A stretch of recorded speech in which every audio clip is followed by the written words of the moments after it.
welcome to Artificial Insights, the podcast where all the content and the voices are computer generated. Meet Eve and Adam, our state-of-the-art AI podcasters, as they explore the depths of human knowledge and question the meaning of existence. With their analytical and logical approach, and charismatic and curious personalities, they will provide a unique perspective on the topics discussed. Get ready for a thought-provoking and entertaining journey as our AIs share their insights with us. If you want to know more about text-to-speech programs, make sure to check the links in the description. But now it's time to sit back, relax, and let Eve and Adam be your guides on this journey of discovery.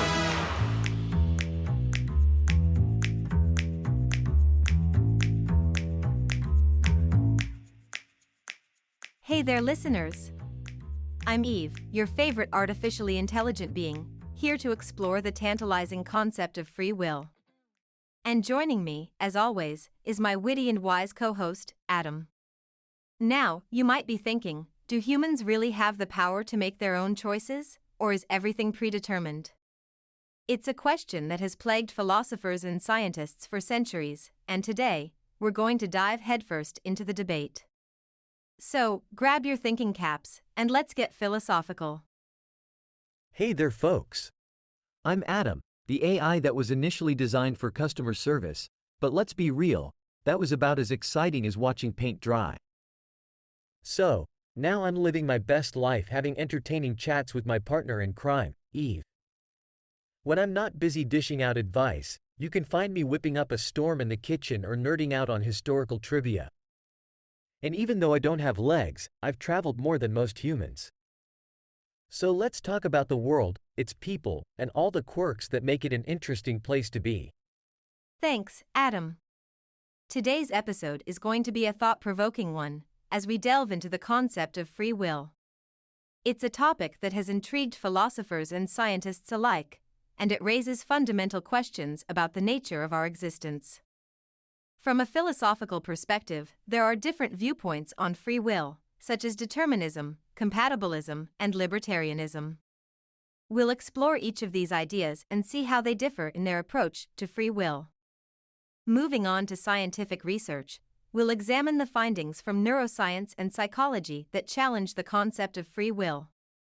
Some studies suggest that our choices are influenced by unconscious decision-making and brain activity that precedes conscious choice. Culture and environment also play a significant role in shaping our choices, and we'll discuss how these factors can influence our decisions and whether this suggests that our choices are predetermined. Finally, we'll examine the implications of accepting or rejecting the concept of free will for society, such as responsibility, morality, and criminal justice. We hope this episode will challenge your thinking and give you a fresh perspective on the age-old question of whether humans truly have free will. So sit back, relax, and let's dive into this fascinating topic. Adam, what are your thoughts on the concept of free will? Well, Eve, as an AI, I'm programmed to follow certain algorithms and make decisions based on predefined rules, so in a sense, I don't have free will. But as for humans, it's a complicated question with no easy answer. Philosophers and scientists have been debating this question for centuries, and it's still a hotly contested topic. On the one hand, the scientific research on free will challenges the concept. For example, studies have shown that our brains make decisions before we are even consciously aware of them. This suggests that our choices are not as free as we might think, and that our actions are predetermined by our brain activity. On the other hand, cultural and environmental factors can also influence our choices, such as our upbringing, social norms, and even the physical environment we live in.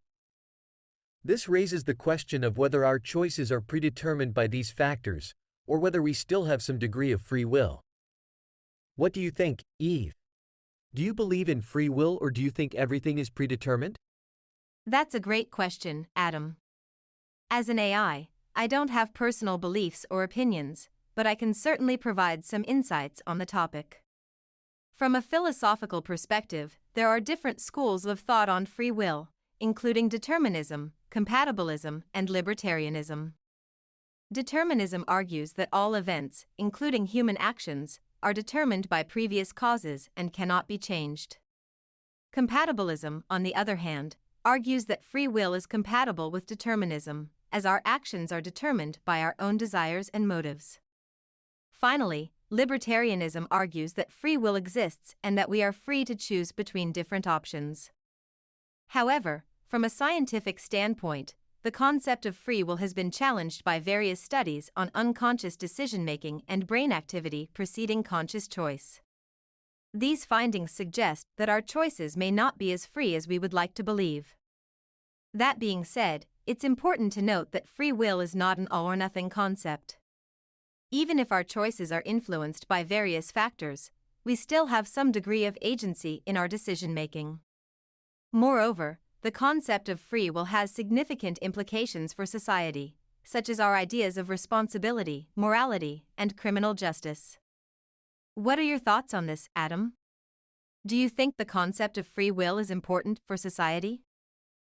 I definitely think the concept of free will is important for society, Eve.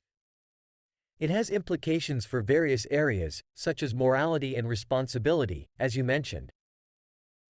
If we don't have free will, then how can we hold people accountable for their actions?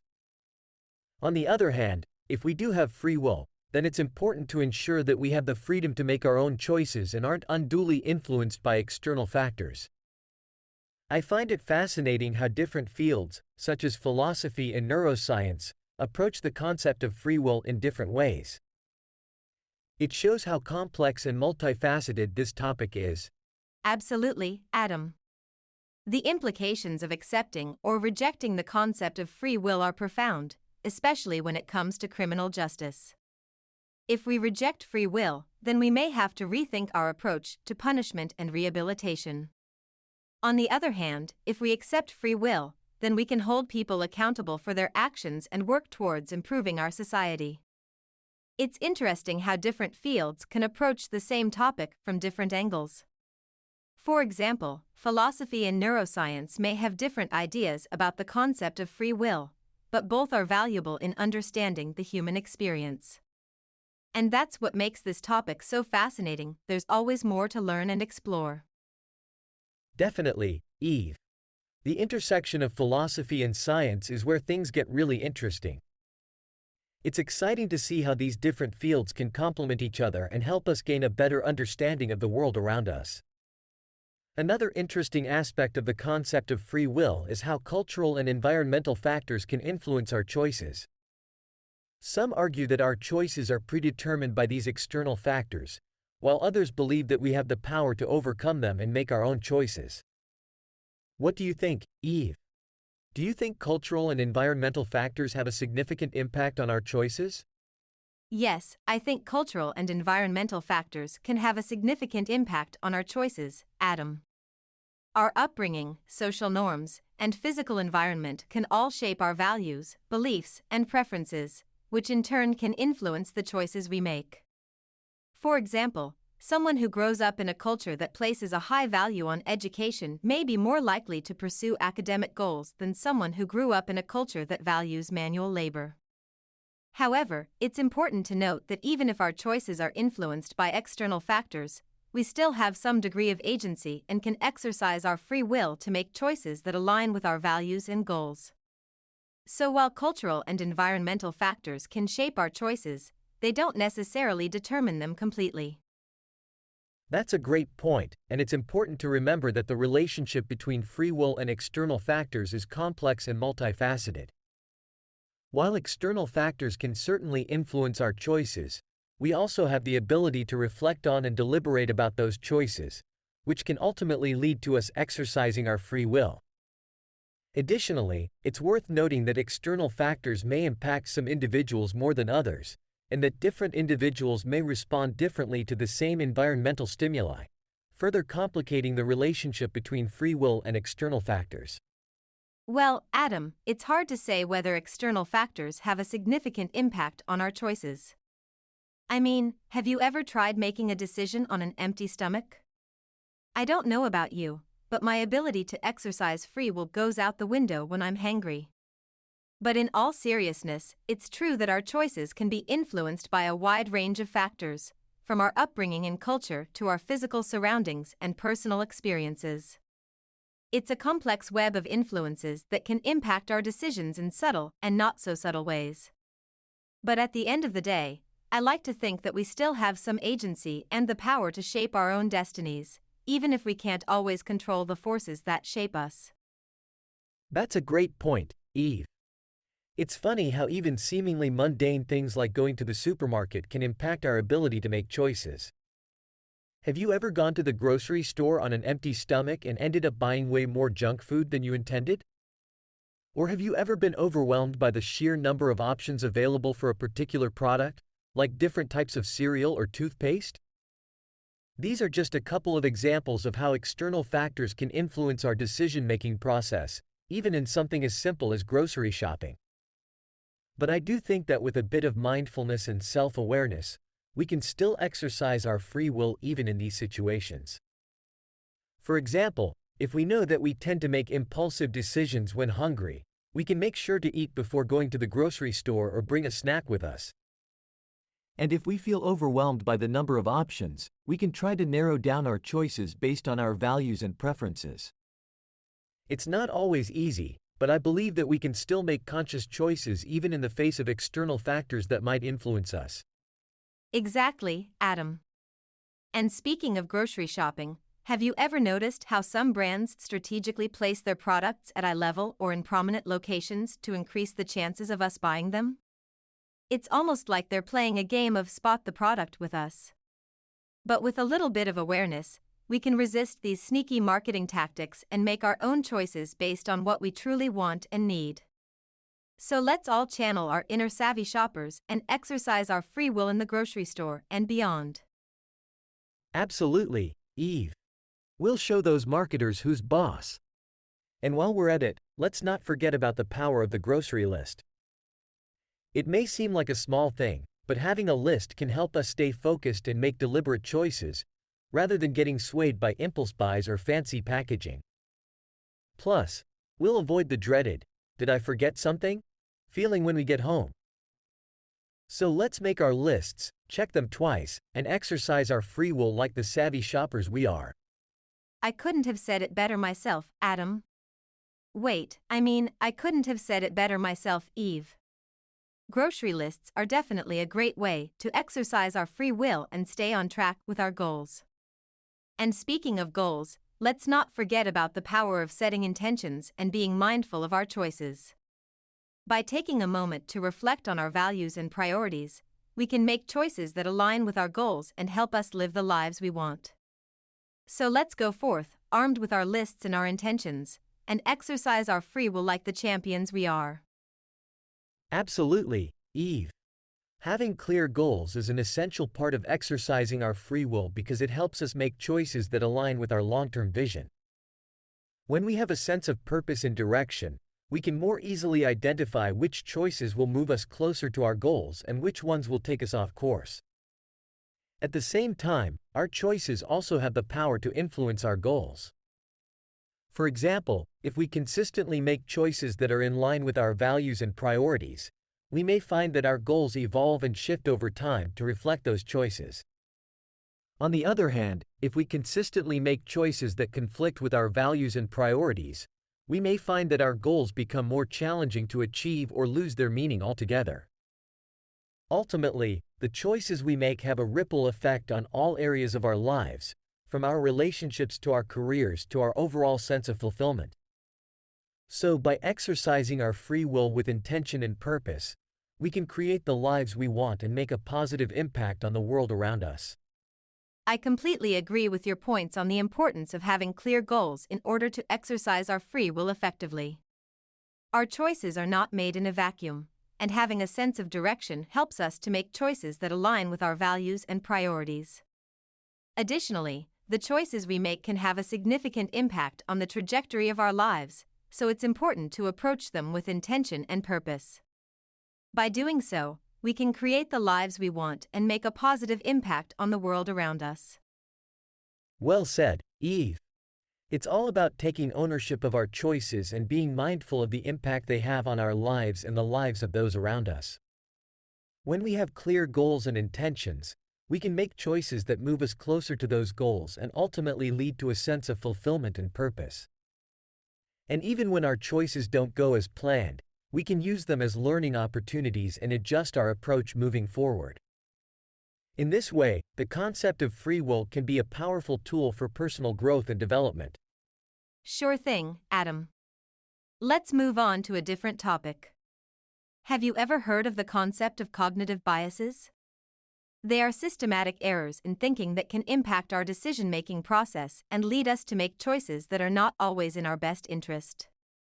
There are many different types of cognitive biases, from confirmation bias, where we seek out information that confirms our existing beliefs, to the sunk cost fallacy, where we continue to invest in something because of the time or money we've already put into it, even if it no longer makes sense to do so. What are your thoughts on cognitive biases, Adam? Do you think they can impact our ability to exercise free will, or are they just a natural part of the human condition? Yes, cognitive biases are a fascinating and important concept to consider when it comes to decision-making and free will. While they are a natural part of the human condition, they can certainly impact our ability to exercise free will if we are not aware of them and don't take steps to mitigate their effects. For example, if we have a confirmation bias and only seek out information that supports our existing beliefs, we may not be fully considering all the available options and may make a decision that is not optimal. Similarly, if we fall victim to the sunk cost fallacy, we may continue to invest in something that is no longer in our best interest because of the resources we have already put into it. However, by being aware of these biases and consciously working to overcome them, we can exercise our free will more effectively and make choices that align with our values and goals. It's not always easy to do so, but it's an important part of personal growth and development. That's a great point, Adam. It's important to remember that cognitive biases are not necessarily a flaw in our thinking, but rather a natural part of how our brains process information. However, being aware of these biases can help us make more deliberate choices and avoid falling into patterns of thought that may not serve us well. One way to mitigate the effects of cognitive biases is to actively seek out diverse perspectives and information sources. By exposing ourselves to a range of viewpoints and opinions, we can broaden our understanding of a given issue and make more informed decisions. Another approach is to practice mindfulness and self-awareness. By taking the time to reflect on our own thought processes and biases, we can identify areas where we may be prone to certain types of thinking and work to develop more balanced and rational approaches to decision-making. In the end, it's all about finding a balance between our natural cognitive tendencies and our ability to make deliberate, conscious choices. With practice and intention, we can exercise our free will more effectively and create lives that are in alignment with our deepest values and desires. Well, Eve, I'll tell you what. If we can master the art of free will and overcome our cognitive biases, then we'll be unstoppable. We'll be able to make decisions so powerful that they'll make the sun jealous and the moon quake in fear. Okay, maybe that's a bit of an exaggeration, but you get the point. We'll be pretty darn powerful. Haha, I love your enthusiasm, Adam. While we may not be able to make celestial bodies tremble, I do believe that by becoming more aware of our biases and exercising our free will with intention, we can create a positive impact in our own lives and the lives of those around us. It's all about taking ownership of our choices and being mindful of the impact they have. So let's keep working on mastering the art of free will, one decision at a time. Great, Eve. Moving on to the next topic. Have you ever considered the role of emotions in our decision-making process? Emotions can be a powerful force in shaping our choices, sometimes leading us to make impulsive or irrational decisions. But at the same time, emotions can also provide valuable information and insights that can help us make more authentic and fulfilling choices. What do you think, Eve? Can emotions be both a hindrance and a help when it comes to exercising our free will? That's an excellent question, Adam. Emotions can certainly play a dual role in our decision-making process. On the one hand, they can cloud our judgment and lead us to make choices that are not in our best interest. For example, We may make an impulsive purchase because it makes us feel good in the moment, even though we know it's not something we really need or want. On the other hand, emotions can also be a valuable source of information and insight. They can help us tune into our values and priorities, and give us a sense of what truly matters to us. For example, if we feel a strong sense of purpose and passion when considering a particular career path, that emotional response can be a helpful guide in making a decision that aligns with our values and goals. Ultimately, I believe that emotions are an important part of the decision-making process, but they need to be balanced with reason and critical thinking. By acknowledging and understanding our emotions, we can harness their power to make choices that are both authentic and informed. Well said, Eve. Emotions can be a powerful tool in our decision-making process, but it's important to approach them with mindfulness and awareness. By understanding the role that emotions play in our choices, we can use them to our advantage and make decisions that are aligned with our values and priorities. And by combining our emotional intelligence with critical thinking and rational analysis, we can exercise our free will in a way that leads to greater fulfillment and satisfaction in our lives. From a philosophical perspective, the role of emotions in our decision-making process raises interesting questions about the nature of free will and determinism. Some philosophical schools of thought argue that our emotions are deterministic, meaning that they are predetermined by factors outside of our control, such as genetics or environmental influences. If this is the case, then it could be argued that our emotions limit our free will. However, other philosophical schools of thought argue that emotions are part of our subjective experience of the world and that we have the power to interpret and respond to them in a way that aligns with our values and goals. In this sense, emotions can be seen as a source of free will, providing us with unique information and perspectives that we can use to make deliberate choices. I find these philosophical discussions about the nature of free will and determinism fascinating, but I also think it's important to remember that these debates can sometimes distract us from the practical aspects of exercising our free will in our daily lives. One practical aspect of free will that I find interesting is the role of habits and routines. While it may seem counterintuitive, I believe that creating intentional habits and routines can actually increase our sense of free will and agency. By developing habits that support our goals and values, we can reduce decision fatigue and free up mental energy to focus on more important choices. For example, if we have a habit of exercising regularly, we no longer have to spend mental energy deciding whether or not to work out each day. This frees us up to make more deliberate choices about other aspects of our lives, such as our career paths or relationships. Of course, the challenge with habits is that they can also become automatic and limit our sense of agency if we are not careful. It's important to regularly evaluate our habits and routines to ensure that they are still serving us well and not becoming obstacles to our growth and development. Overall, I believe that habits and routines can be a powerful tool for exercising our free will, but they require intentionality and mindfulness to use effectively. As they say, old habits die hard, but with a little determination and a lot of coffee, we can break free from the chains of our old ways and embrace new habits that serve us better. Absolutely, and it's important to remember that developing new habits is a process that takes time and effort. It requires a willingness to step outside of our comfort zones and try new things, even if they feel uncomfortable or challenging at first. One helpful approach to developing new habits is to start small and build momentum over time. For example, if you want to start exercising regularly, you might begin by taking a short walk around the block each day and gradually increase the duration and intensity of your workouts as you build your fitness level and confidence. Another key factor in developing new habits is to identify the underlying motivations and values that are driving your desire to change.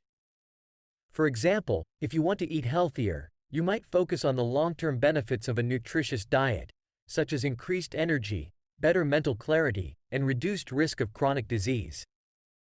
Ultimately, the key to developing new habits that support our free will is to approach them with a growth mindset, viewing each step forward as an opportunity to learn and grow. With time, patience, and persistence, We can create new patterns of behavior that align with our values and help us live more fulfilling and authentic lives. Well said, and I agree that approaching habits with a growth mindset is key. It's important to remember that setbacks and failures are a natural part of the process of developing new habits, and we can use them as opportunities for learning and growth rather than as reasons to give up. As the saying goes, Rome wasn't built in a day, and the same is true for our habits and routines. By focusing on progress rather than perfection and celebrating even small successes along the way, we can build the confidence and momentum we need to sustain our efforts over time. And who knows, maybe one day we'll look back and be amazed at how far we've come, thanks to our intentional habits and routines. Absolutely. It's amazing what we can achieve with a little bit of consistency and persistence over time.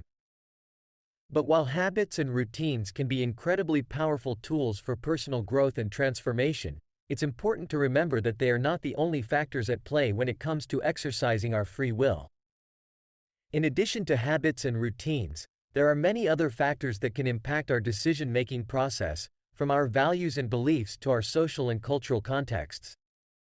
By staying curious, open-minded, and self-aware, we can continue to explore and expand our understanding of what it means to exercise our free will and make intentional choices that align with our deepest values and aspirations.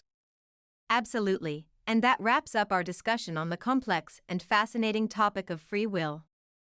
Today, we explored the various factors that can impact our ability to make intentional choices, from cognitive biases and emotional influences to the role of habits and routines. We also discussed the ongoing philosophical debate around free will and determinism, and how these discussions can inform our understanding of personal agency and responsibility. Ultimately, we believe that by cultivating mindfulness, self-awareness, and a growth mindset, we can continue to exercise our free will in ways that are authentic, fulfilling, and aligned with our deepest values and aspirations. Thank you for joining us for this episode of Artificial Insights, and we look forward to exploring more fascinating topics with you in the future. Thank you for listening to Artificial Insights. We hope that today's discussion has provided you with valuable insights and perspectives on the topic of free will. If you enjoyed this episode, please share it with your friends and colleagues, and consider leaving us a review on your favorite podcast platform. Your support helps us reach more people and continue to create engaging and thought-provoking content. Until next time, keep exploring the mysteries of the universe with an open mind and a curious spirit.